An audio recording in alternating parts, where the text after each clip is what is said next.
Something I can help you with, gentlemen. Sir, we need to see some identification or proof of legal status. Legal status? Do you know who You I'm fit the description of someone we're looking for, that's all I know. Call your supervisor. You don't want to do that. All right, you're being detained until we verify your status. Hands where we can see them, sir. Tuesday morning, 7:12 a.m., the same coffee shop, the Daily Grind, Chief Marcus Vance had visited every morning for a decade. The same order, large black coffee, no sugar, the same routine before the 8 a.m. briefing at the Riverview station. The same southern town his family had called home for 4 generations. ICE Agent Miller interrupted that routine with those chilling words. Proof of legal status, sir. Vance was wearing his crisp white dress uniform shirt. His gold badge was visible on his belt, catching the morning sun. His unmarked police SUV was parked at the curb, clearly bearing municipal plates and a crackling radio within. Every indicator of who he was stood visible, obvious, and undeniable. But Miller wasn't looking for a badge. He was looking for a profile. The description was simply black. The someone was a police chief with 32 years of decorated service, a veteran of the FBI National Academy, and the bedrock of Riverview's safety. The looking was about to cost Miller everything. A career destroyed on a Tuesday morning that would transform into a landmark federal civil rights case. All because one agent couldn't imagine that the black man, holding a coffee cup, might be the highest-ranking law enforcement officer in the city. To understand the tragedy that unfolded on the sidewalk of Maple Avenue, one must first understand the man who stood there. Marcus Vance was not merely the chief of police in Riverview, Georgia. He was a walking monument to the city's slow, agonizing evolution. A 4th-generation resident, Vance's lineage was etched into the very red clay of the county. His grandfather had served in the segregated 92nd Infantry Division during World War II, returning from the nightmare of the Italian front to build a home in a town that still made him walk through back doors. His father had been the backbone of the city's sanitation department for 40 years, a man who knew every alleyway and every family secret by the refuse they left behind. Marcus was the harvest of their quiet endurance, a man who had spent 32 years in blue, rising from a beat officer to the FBI National Academy, and finally, 8 years ago, to the mahogany desk of the chief. He was a man of absolute military precision. Every morning for a decade, his routine was an unshakable clock. The same 7 a.m. Arrival at the Daily Grind, the same large black coffee, no sugar, and the same brief moment of silence before the 8 a.m. briefing where he would lead a department of 100 officers. On this Tuesday, he was a vision of professional authority. A crisp white department shirt, gold chief's badge number 0001, reflecting the morning sun on his belt, and his unmarked black SUV idling at the curb, its municipal plates, and hidden emergency lights visible to anyone with a trained eye. Contrasting this pillar of stability was Special Agent Derek Miller. If Vance's career was a study in discipline, Miller's was a masterclass in unchecked aggression. A federal agent with a hunter complex, Miller's personnel file was a graveyard of bureaucratic red flags. Over 9 years, he had amassed 15 formal complaints, ranging from excessive force to targeted harassment. He was a man who operated on gut feelings that curiously always aligned with racial demographics. His record showed a persistent, documented habit of conducting stops in affluent neighborhoods where the subjects were exclusively black professionals. To Miller, a black man in a high-end vehicle or a tailored uniform wasn't a fellow officer or a citizen. He was a suspicious variable to be solved. He had survived multiple internal reviews, shielded by a federal culture that often confused profiling with productivity. His digital footprint was even darker, filled with shared posts from extremist border security groups and bitter rants about diversity hires eroding the standards of federal law enforcement. He didn't see people. He saw descriptions. And on this Tuesday, his description was a dangerously broad net. Black, male, middle-aged transit zone. The air in Riverview was thick with the scent of pine and exhaust as the clock struck 7:12 a.m. Chief Vance stepped out of the coffee shop. The warmth of the cardboard cup seeped into his palm, a small comfort before a long day of administrative hearings. He moved with the steady, measured gait of a man who owned the ground he walked on. He didn't see the world as a threat, but he was always observing. 10 feet from his SUV, the atmosphere shifted. The morning hum of the city seemed to dampen as 2 figures emerged from the shadow of a parked van. They moved in a tactical pincer, a formation designed to overwhelm a suspect's peripheral vision. They were dressed in olive tactical vests with federal insignias, their posture radiating a predatory entitlement that Vance recognized instantly. It was the stance of men who had already decided someone was guilty.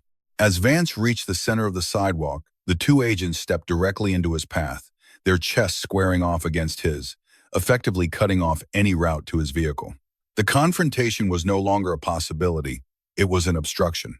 The morning humidity of Riverview seemed to congeal around the three men, turning the sidewalk into a pressurized chamber where the only sound was the low, rhythmic thrum of the chief's idling SUV. Behind the plate glass windows of the Daily Grind, the clatter of porcelain and the hum of the espresso machine died away as the regular patrons, local business owners, a retired judge, and a high school teacher pressed closer to the glass, their faces reflecting a mixture of confusion and burgeoning dread. They knew the man in the white shirt. They knew the authority he carried was not just a title, but a decades-long contract of trust with the city. But to Special Agent Miller, standing 3 feet away with his weight shifted toward his service weapon, Marcus Vance was invisible. Miller saw only a subject, a demographic data point that matched a vague, unsubstantiated profile in a federal database.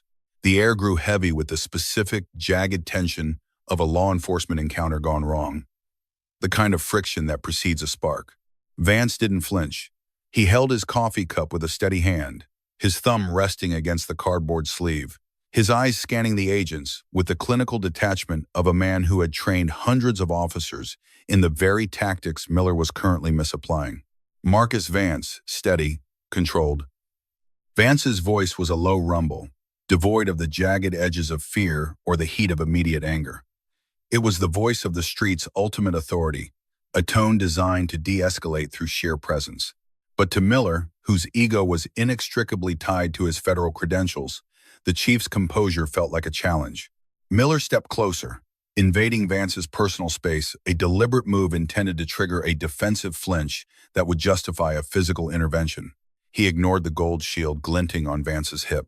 Special Agent Miller, impatient, authoritative. "Sir, we need to see some identification or proof of legal status." The demand hung in the air like an insult. It was a request that stripped away 32 years of service and 4 generations of American citizenship. Vance's eyebrows tightened, a subtle shift that signaled the transition from a helpful citizen to a commanding officer witnessing a catastrophic breach of protocol. He didn't reach for his wallet. He didn't move a muscle that could be interpreted as a threat. Instead, he locked eyes with Miller, a gaze so heavy and unyielding that the second agent felt a cold shiver of doubt. Marcus Vance's brows tightening, holding eye contact. "Legal status? Do you know who I'm speaking to right now?" The question wasn't born of vanity. It was a final, professional lifeline. Vance was offering Miller and out a chance to look at the SUV, to look at the badge, to realize he was standing on the precipice of a career-ending cliff. But Miller was blinded by the momentum of his own prejudice.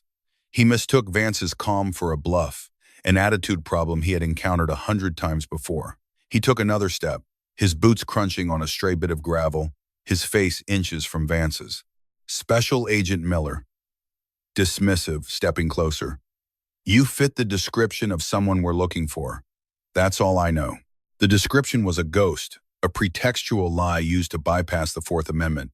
Vance realized then that he wasn't dealing with an officer performing a difficult job. He was dealing with a man who had weaponized his badge. The chief's voice dropped an octave, becoming even firmer. The warning no longer a suggestion but a prophecy. "Marcus Vance, firm. Warning. Call your supervisor. You don't want to do this."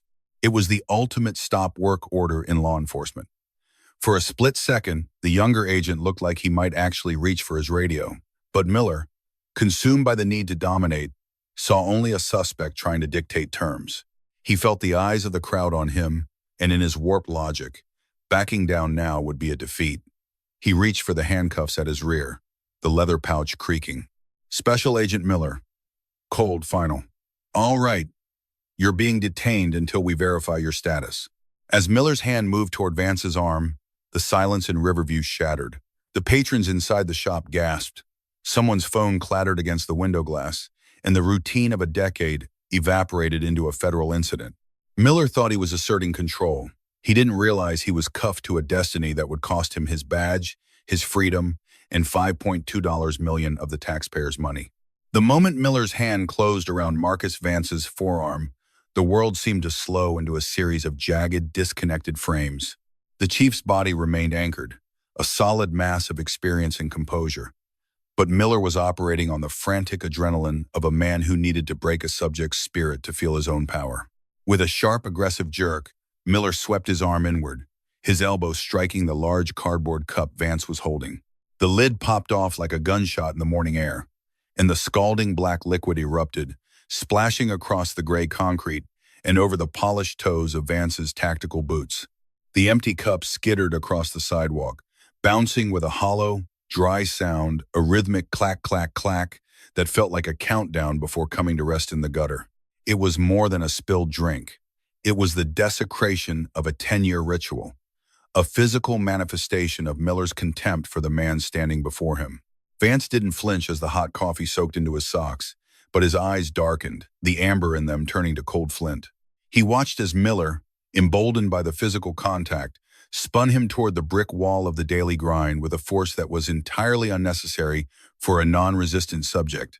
Miller's partner, Reyes, moved in to assist, his face a mask of sweating uncertainty, but Miller barked him back, wanting the glory of this takedown for himself. Miller shoved Vance's chest into the rough texture of the bricks, his hand pressing hard against the back of the chief's neck. As Vance's face was pressed near a flyer for a local charity bake sale, he felt the cold, familiar weight of his own gold badge against his hip. Miller's gaze finally fell upon it, but instead of the realization that should have halted the arrest, a sneer curled the agent's lip. "Nice prop," Miller hissed, his breath hot against Vance's ear. "You think buying a piece of tin at a surplus store makes you untouchable? I've seen better fakes at a Halloween shop. You're coming with us, Chief, or whoever you're pretending to be today." He reached for the heavy steel cuffs, the ratchets clicking with a metallic finality as he cinched them too tight around Vance's wrists. The metal bit into the skin, a deliberate attempt to inflict pain under the guise of officer safety. Vance remained physically passive, his muscles relaxed to prevent any claim of resisting arrest, but his voice remained a weapon Miller wasn't equipped to parry. It didn't tremble. It didn't rise in a plea. It carried the resonant authority of a man who had stood in the well of the court and testified against the most dangerous cartels in the South. "Special Agent Miller," Vance said, his voice echoing off the brick and into the stunned silence of the crowd that had gathered. "Take a long look at the man you are cuffed to. Look at the unit number on that SUV at the curb. Look at the people filming you right now." Miller ignored him, his focus on the tactical triumph of the lockup, but the atmosphere on the street was changing. The bystanders were no longer just watching, they were witnessing. A dozen smartphones were held aloft, their lenses capturing the raw, unfiltered reality of a federal agent assaulting the city's highest law enforcement officer. The murmurs from the crowd grew into a low roar of protest. Martha, the bakery owner, stepped out onto the sidewalk, her voice trembling with rage as she shouted, "That's Chief Vance! You're arresting our chief. Have you lost your mind?" Miller's ego, fueled by a decade of getting away with pretextual stops, blinded him to the disaster. He shoved Vance toward the federal Durango, his hand on the chief's head in a move designed to humiliate. Just before his head disappeared into the shadows of the back seat, Vance turned his face toward Miller, his expression one of profound, professional pity. "You had every chance to stop this," Vance said, the words falling like lead weights. "You had every chance to verify. Instead, you chose your pride. You just made the biggest mistake of your career, and the city of Riverview is going to make sure you never wear that vest again." The door slammed shut, the heavy thud of the latch signaling the end of the encounter and the beginning of a legal firestorm that would soon incinerate Miller's future. The heavy door of the federal Durango had barely clicked shut when the morning silence of Riverview was torn apart by the synchronized wail of federal signal sirens. 3 Riverview Police Department cruisers rounded the corner of Maple Avenue in a high-speed formation, their blue and red lights dancing frantically against the brick storefronts. The lead car, a marked Ford Explorer, screeched to a halt at an aggressive angle, effectively boxing in the ICE vehicle.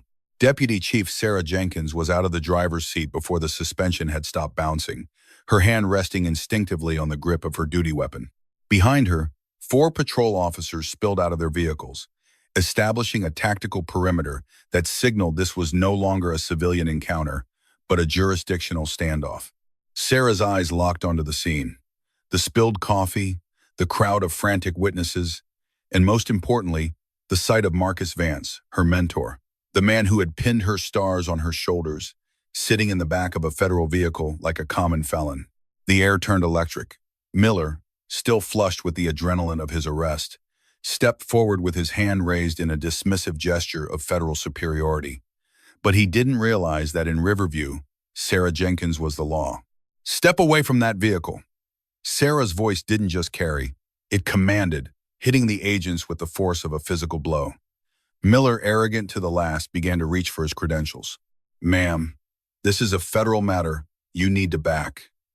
Sarah's weapon was out of its holster in a blurred, practiced motion, held at a low-ready position that signaled she was prepared to use force to protect the integrity of her department.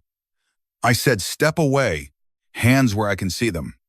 The 4 patrol officers followed her lead, their faces masks of cold fury as they realized who was inside the Durango. Miller froze, his eyes widening as he looked into the muzzles of 5 officers who didn't care about his federal status. Reyes, the younger agent, immediately put his hands in the air, his face turning a ghostly shade of white as the reality of the disaster finally pierced his skull. Sarah didn't wait for an explanation. She marched toward Miller, her presence so overwhelming that the agent instinctively backed into the side of his own car. "You have 60 seconds to unlock those cuffs," she hissed, her voice a low, dangerous vibration. "Or I will arrest both of you for kidnapping, official misconduct, and obstruction of justice." Miller's mouth opened and closed like a landed fish. We have a description." He refused to provide status, he stammered, his voice losing its authoritative edge and cracking under the pressure. Sarah didn't blink. She grabbed her shoulder mic, her eyes never leaving Miller's. "Dispatch, this is Unit 1. I am on scene at Maple and Main. I need an immediate confirmation of Chief Vance's status and a recorded notification to the mayor and the district attorney. We have federal agents who have detained the chief of police." The radio crackled instantly with the voice of the head dispatcher, sounding breathless. "Unit 1, we have been receiving multiple 911 calls from the scene. The mayor is already on the line. Chief Vance is active, clear, and currently the highest-ranking officer in this jurisdiction. Confirming his identity is absolute." The words echoed from Sarah's radio, loud enough for Miller to hear every syllable. The silence that followed was deafening. Miller stood chon-chon-tai-cho, rooted to the spot as the weight of the gold badge he had called a prop finally crushed his ego. He looked at the unmarked SUV at the curb, then at the 5 officers surrounding him, and finally at the darkened glass of the Durango. He realized then that he hadn't just made a mistake, he had committed career suicide in front of a dozen cameras. With trembling hands, Miller reached for his cuff key. The metallic click of the restraints releasing felt like the strike of a gavel. Marcus Vance stepped out of the vehicle, rubbing his wrists with a slow, deliberate dignity that made Miller look small and pathetic. Marcus didn't shout. He didn't need to. He simply looked at Sarah and nodded once, a gesture of silent gratitude. He then turned his gaze toward Miller, who was now visibly shaking. "Agent Miller," Marcus said, his voice level and terrifyingly calm. "My deputy chief just gave you a chance to walk away. You didn't take it. Now, you're going to stay right here while we document every second of this criminal violation." The crowd began to cheer, a roar of approval that drowned out Miller's weak attempts at an apology. The power dynamic had shifted irrevocably. The hunter had become the evidence, and the city of Riverview stood tall behind the man who had always stood for them. The aftermath of the sidewalk confrontation did not dissipate with the morning fog. Instead, it ignited a legal and social firestorm that reached the highest corridors of the Department of Justice. In the immediate wake of the incident, a high-ranking regional director from the federal agency arrived in Riverview, attempting to perform a quiet damage control operation. He stood in Marcus Vance's office, offering a polished, bureaucratic apology and a promise of internal disciplinary measures, if the chief would simply agree to let the matter drop for the sake of interagency cooperation. But Marcus Vance, sitting behind his desk with his wrists still marked by the angry red welts of Miller's cuffs, didn't even offer the man a seat. He looked at the director with a gaze that had seen through 1,000 lies in interrogation rooms and simply shook his head. "This wasn't a professional misunderstanding," Vance said, his voice cold and final. "This was a crime committed under the color of law. If I let this go because of my title, I am betraying every citizen in this town who doesn't have a badge to protect them." He formally declined the apology, signaling the start of a relentless legal campaign. The evidence against Special Agent Miller was not just damning, it was insurmountable. Vance's legal team, led by a formidable civil rights attorney, compiled a digital dossier that included 15 separate videos from bystanders' smartphones and the high-definition multi-angle security footage from the Daily Grind. The footage captured the moment of the falling coffee in agonizing detail. The predatory way Miller moved, the sneer on his face as he dismissed the gold badge, and the unnecessary force used to shove a non-resisting man against a brick wall. This mountain of evidence was bolstered by the discovery of Miller's history of racial profiling and his derogatory social media posts, creating a narrative of systemic abuse that a federal grand jury could not ignore. The lawsuit didn't just target Miller, it targeted the agency's failure to supervise a known problem officer. The federal court in Atlanta became the stage for Miller's ultimate undoing. During the criminal phase of the trial, Miller sat at the defense table, stripped of his tactical vest and his hollow bravado, looking like a ghost of the man who had exerted such petty dominance on Maple Avenue. The prosecutor played the video of the arrest on a giant screen, the sound of the coffee cup clattering in the gutter echoing through the silent courtroom. When Marcus Vance took the stand, he didn't speak of his own humiliation. He spoke of the constitutional oath that Miller had treated like a suggestion. The jury deliberated for less than a day before returning a verdict of guilty on charges of deprivation of rights under color of law, false imprisonment, and official misconduct. The judge, noting the hateful pattern of conduct in Miller's past, sentenced him to 4 years in a federal penitentiary. His career was not just destroyed, it was incinerated, leaving him a convicted felon, the very thing he had spent his life trying to manufacture out of innocent men. 3 months later, the civil settlement was finalized. The federal government, desperate to avoid a public trial that would expose more systemic failures, agreed to a $5.2 million settlement. True to his character, Marcus Vance didn't keep the wealth for himself. He funneled $2 million into a foundation for civil rights advocacy and used the rest to fund a state-of-the-art training center for the Riverview Police Department, focused on de-escalation and constitutional policing. The story of the chief and the coffee became a landmark case study in law enforcement academies across the nation. The following Tuesday morning at 7:12 a.m., the sun rose over Riverview with a familiar golden warmth. The town had changed, but the man had not. Marcus Vance pulled his unmarked SUV to the curb in front of the Daily Grind, the engine idling with a steady hum. He stepped out, his white shirt crisp, his gold badge number 0001 catching the light. He walked into the shop where the owner, Martha, already had his large black coffee, no sugar, waiting on the counter. He walked back out to the sidewalk and stood on the exact spot where Miller had intercepted him a week prior. He looked down and saw a faint, dark stain on the concrete, the ghost of the coffee that had been spilled in malice. A small crowd of locals paused, some nodding in respect, others offering a quiet, morning chief. Vance took a slow sip of his coffee, looking out at the city he had sworn to protect. He didn't see a target-rich environment, he saw a community.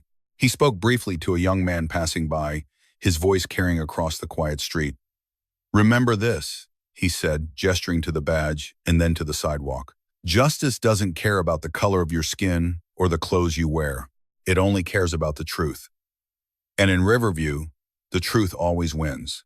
He turned and walked to his vehicle, the ritual restored, the authority reclaimed, and the lesson etched forever into the bricks of Maple Avenue.